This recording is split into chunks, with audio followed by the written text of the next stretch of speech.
y amén. Amén. Amén.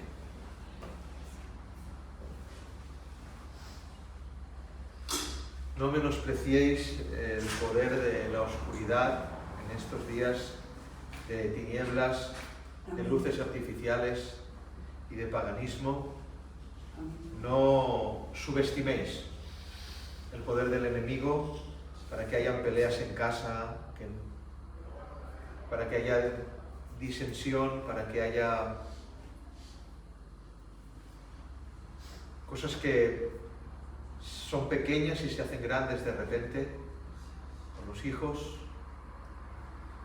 tiranteces. No subestiméis el peligro de la oscuridad, no lo subestiméis.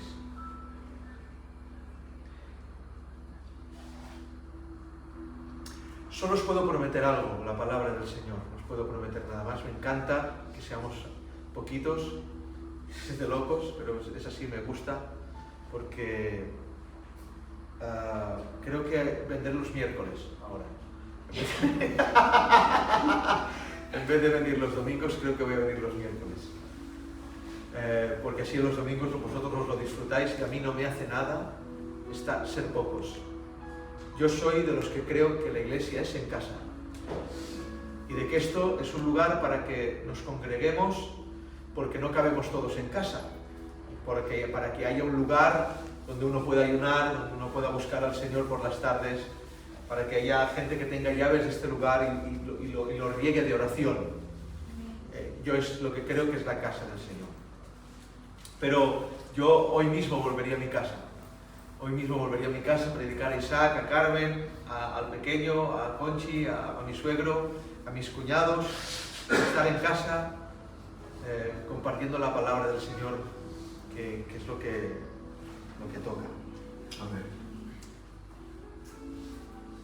No os puedo prometer otra cosa, hermanos míos, que la Escritura.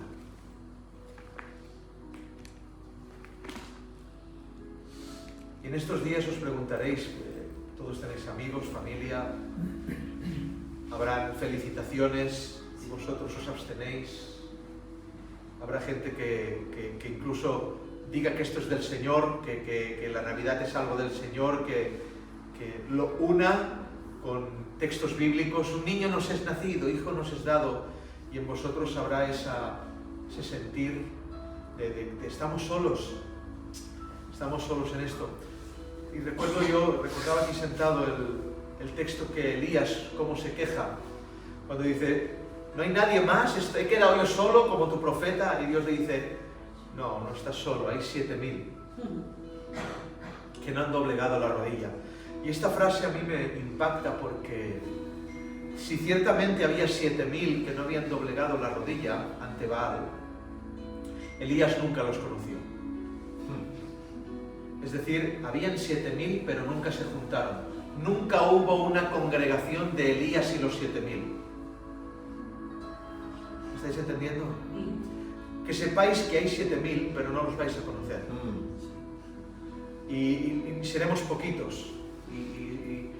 Y es el plan del Señor. Voy a hacer una lectura de la palabra del Señor. Una lectura para que tengáis herramientas para defender vuestra fe. Y no podáis decir o no digáis, no, es que yo creo, y podáis decir la Biblia dice. Hay una diferencia en decir yo creo, hay una diferencia en decir la Biblia dice. Amén. Los cristianos dicen yo creo. Los cristianos dicen la Biblia dice. Hay una gran diferencia en que yo expongo un argumento propio y humano a que exponga la palabra del Señor. En los argumentos humanos no hay poder. En la palabra del Señor hay poder. Así es, gloria a Dios. Creemos que la Biblia, este libro, es la voz de Dios. Yo hubiera dicho amén. Amén. Lo voy a repetir. Creemos que este libro es la voz de Dios. Amén. De hecho, la misma Biblia habla así de ella misma.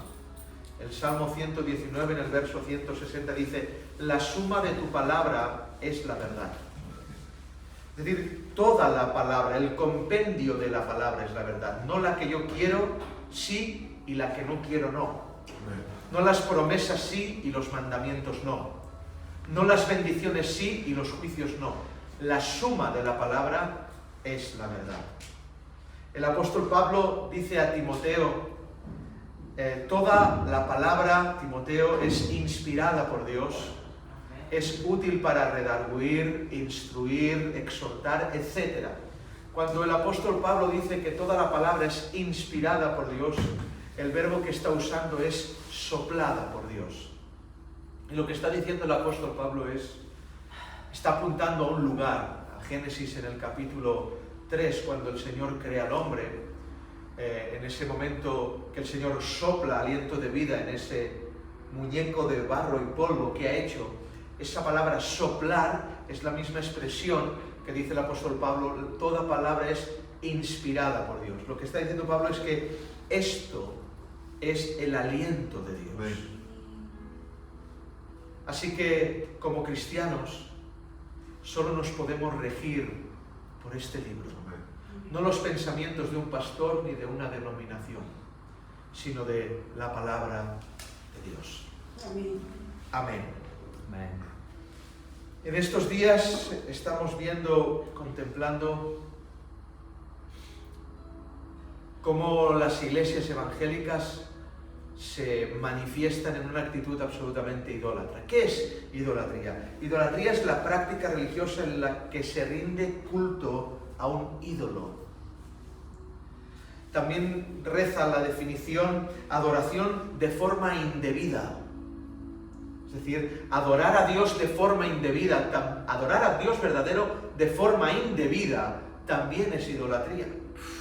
Nadab y Abiú, los hijos de Aarón, adoraron a Dios de forma indebida, eso es idolatría. Quien diga y quiera adorar a Dios de forma indebida estos días, diciendo que este día es el día que se conmemora el nacimiento de Jesús, eso es absolutamente idolátrico, idolatría. Otra definición dice, el servicio a dioses falsos es idolatría. Una fiesta que se celebra, que se festeja algo que no es al Dios verdadero, ese servicio también es idolatría. Culto erróneo es otra definición de idolatría. Un culto que no es correcto también es la definición de idolatría. Y otra definición en un sinónimo es paganismo. Paganismo es idolatría. Paganismo, la definición es la religión del gentil, celebraciones fuera de la ortodoxia bíblica. Eso es paganismo. La Biblia dice en Éxodo, no vayáis, porque no es la lectura que vamos a hacer, pero yo lo digo para introducirnos. En Éxodo capítulo 20, verso del 2 al 5, no tendrás dioses ajenos delante de mí, no te harás imagen ni ninguna semejanza de lo que está arriba en el cielo, ni abajo en la tierra, ni en las aguas de debajo de la tierra. No te inclinarás a ellas, ni las honrarás, ni las respetarás, porque yo soy el Señor tu Dios, fuerte, celoso, que visito la maldad de los padres sobre los hijos hasta la tercera y cuarta generación. Capítulo 20 de Éxodo, verso 7, dice, no usarás el nombre del Señor tu Dios en vano. Es decir, es un pecado horrendo el usar el nombre de Jesús a esta fiesta idolátrica. Es un pecado absolutamente horrendo. Creemos que Jesús es Dios. Amén. Y quien use el nombre de Jesús ante una vanidad semejante a esta, está cometiendo un pecado gravísimo. Así es. Gravísimo. No usarás el nombre del Señor tu Dios en vano, ni en forma irreverente, porque no dejaré sin castigo a quien se atreva a usar mi nombre sin el debido respeto, dice una traducción.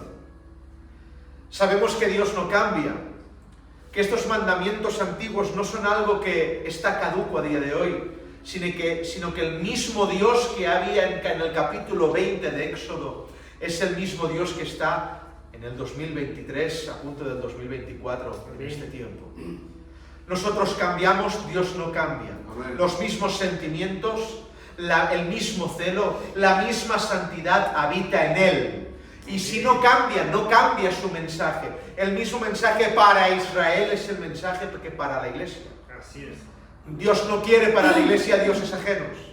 No quiere para la iglesia que se les honre, ni que se les sirvan de ninguna manera. Eso es algo horrendo para el Dios de la Biblia. Por eso, nosotros tenemos que ser como los de Berea, aquellos judíos que interrogaban a Pablo y todo lo que decía Pablo, la Biblia dice que lo examinaban con la palabra. Hechos capítulo 17, verso 11 dice: y estos de Berea eran más sabios que los que estaban en Tesalónica, pues recibieron la palabra con toda solicitud, atención, escudriñando cada día en las Escrituras para ver si estas cosas eran así. Es decir, si lo que os dicen los predicadores no está en la palabra de Dios, tenéis que desechar al predicador y al mensaje.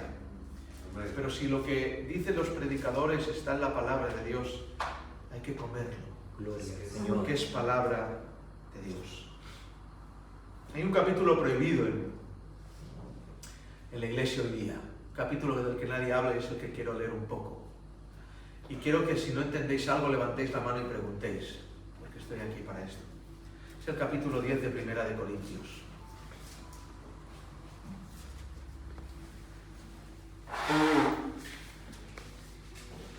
Voy a leer verso por verso. Primero haciendo una introducción de lo que quiere decir el apóstol Pablo. Vamos a hacer un culto especial, diferente, distinto, porque os voy a hacer preguntas y vais a tener que responder. ¿Vale? La pregunta que hago primero, Primera de Corintios capítulo 10. ¿A quién está hablando el apóstol Pablo? ¿Hola? Gentiles, y dentro de esa iglesia de gentil también había hebreos, obviamente. Pero es una iglesia de gentiles. No es una iglesia judía, no hay judaísmo, no hay costumbres judías que no estén correctas en la palabra del Señor. Son gentiles. ¿Qué somos nosotros? Gentiles. Gentiles. No queremos ser judíos, no nos caen bien, aunque los respetamos y tenemos que orar por ellos. A mí no me caen bien, al menos, ¿vale? Pero tenemos que orar por ellos, sabemos que es el pueblo de Dios, y no queremos ser judíos. Y el apóstol Pablo habla a nosotros, los gentiles, como que estuviera hablando en Primera de Corintios, como que está hablando en la iglesia del camino de Teruel. ¿Y me podéis decir el título que pone en vuestra Biblia de este capítulo? Amonestaciones contra la idolatría. ¿Cómo? Amonestaciones contra la idolatría. Es decir, el apóstol Pablo, Dios, por medio del apóstol Pablo, vio que en las iglesias gentiles habían costumbres, rasgos, celebraciones, cosas que tenía el apóstol Pablo que limpiar por la palabra de Dios. ¿Entendéis? De la misma manera nos está hablando el apóstol Pablo, como a hoy día nos habla a nosotros del mismo modo que habló la iglesia de Corintios. Y fijaros que dice amonestaciones contra el ¿qué? La idolatría. Fíjense, la idolatría existía entre los gentiles. Porque, ¿escucháis hablar a algún pastor de idolatría? Es uno de los pecados que no se habla en las iglesias. Idolatría no es idolatrar la familia, que también. Idolatrar el dinero, que también. Esa es la aplicación espiritualizada de la idolatría. Pero el pecado de idolatría no es ese, es Éxodo 20. No servirás a dioses ajenos, no les honrarás, no tendrás ídolos delante de mí. Amén. Eso es idolatría. La espiritualización es hacer un ídolo del dinero, hacer un ídolo de los hijos, hacer un ídolo de las amistades, pero eso no es la idolatría en sí. Es como, fijaros esto que es grandioso, con esto podríamos plegar ya. Es como si cuando vino el Señor Jesús a la tierra y habló de no matarás, dijo, pero yo os digo que cualquiera que llamare fatuo a su hermano estará expuesto al lago de azufre y fuego. Es como si se elevara el llamar fatuo y se quitara el no matar. Es decir, el llamar fatuo a su hermano es un pecado, pero el no matar no. No, matar también es pecado. Amén. Pues lo que ha hecho la iglesia hoy día en la idolatría es espiritualizar el pecado para que el pecado verdadero no se vea. Así es. Es decir, ya no es pecado celebrar fiestas, ya no es pecado honrar a ídolos, Ya no es pecado celebrar la Navidad, ya no es pecado celebrar el Día de Todos los Santos, Cupido, el día 14 de, San Valentín. No es pecado nada, nada es pecado, pero tienes un ídolo en el dinero, no ofrendas lo que tienes que ofrendar. Eso es espiritualizar hipócritamente un pecado para taparlo. Amén. Y Pablo, el apóstol, dice amonestaciones contra la idolatría, porque la idolatría en nosotros en este siglo sigue siendo pecado. Amén. Pero ¿por qué no es un pecado que se cite, que se nombre?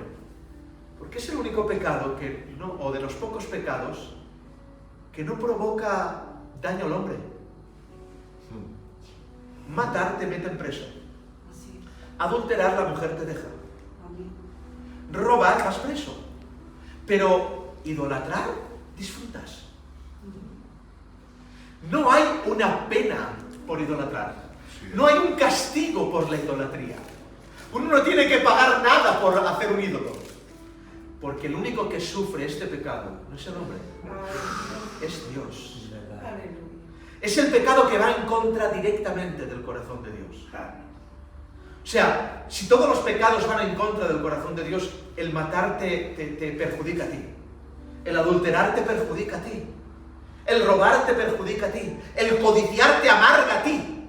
Pero la idolatría va directo al daño del corazón de Dios. Es horrible. Es horrendo. Amonestaciones en contra de la idolatría. Yo no quiero que digáis la iglesia del camino cree. Amén. Yo quiero que digáis la Biblia dice. Amén. Es mi tarea enseñaros eso. Y que vayáis, mira la Biblia dice, mira la Biblia dice, mira la Biblia dice. Y con una Biblia bajo el brazo todo el día, la Biblia dice. No lo que cree el Marx. No estoy aquí para hacer Marx. Estoy aquí para llevaros a Cristo. Amén. Porque tenemos que ir detrás de Él. ¿Qué dice Cristo de esto? Lo dice el apóstol Pablo. Lo dice claramente en este capítulo prohibido. No lo habréis leído nunca este capítulo, en ninguna iglesia lo habréis escuchado. Jamás. ¿Qué dice este capítulo? Vamos a leer todos juntos. Porque no quiero, hermanos, que ignoréis. Madre mía. Ya empieza el apóstol Pablo con mucha altura. Porque no quiero, hermanos míos, hay mucha doctrina aquí. Primero, Pablo no quiere, lleva un mandamiento de Dios, los llama hermanos, soy judío, pero los gentiles son mis hermanos. Hay un montón de doctrina. En cada palabra hay doctrina. Yo soy judío, fariseo de fariseos, circuncidado al 8º día, instruido los pies de Gamaliel, pero vosotros gentiles sois mis hermanos. Y no quiero que ¿qué? Que ignoréis. Dejadme 2 minutos aquí, un momento. Muchas veces, en muchas iglesias, nos han contado que la ignorancia salva.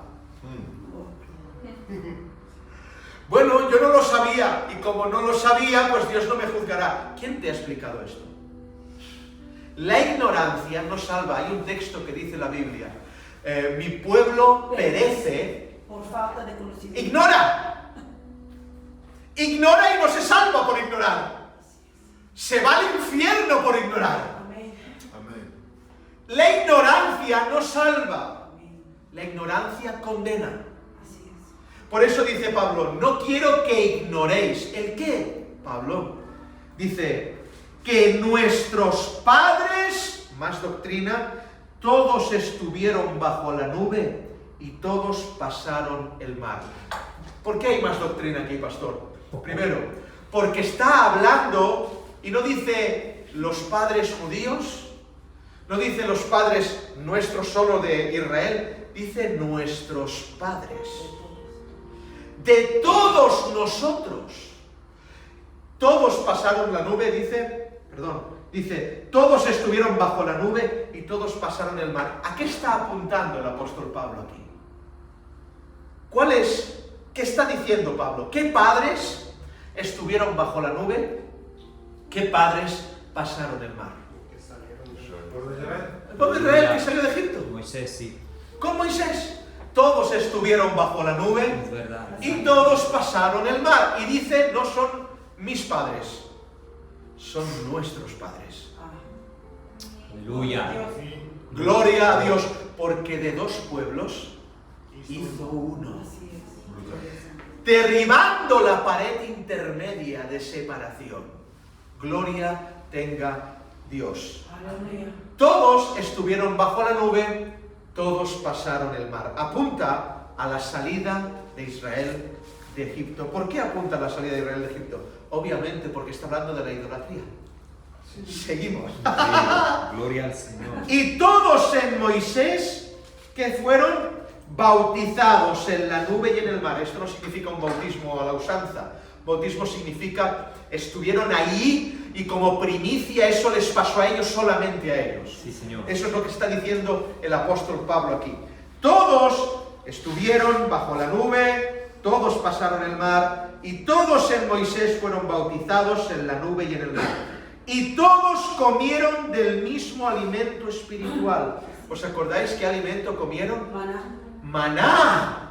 Pero hermana mía, maná, todos estuvieron bajo la nube, todos pasaron el mar, todos fueron bautizados y todos comieron maná. Alucinad ahora.